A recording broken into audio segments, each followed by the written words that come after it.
ಇವಾಗ ಚೆನ್ನಾಗಿ ಹುರ್ಕೊಳ್ಳೋಣ.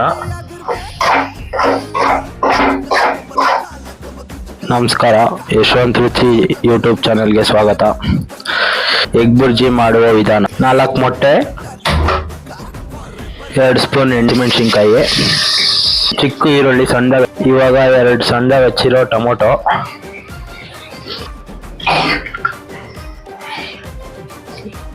ಮೊಟ್ಟೆ ಹಂಗೆ 2 ನಿಮಿಷ ಬೇಯಲಿ.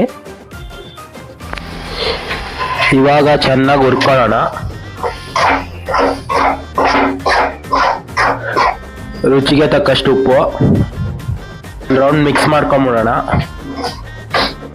ಕೊತ್ತಂಬರಿ ಸೊಪ್ಪು ಹಾಕ್ಬಿಡೋಣ.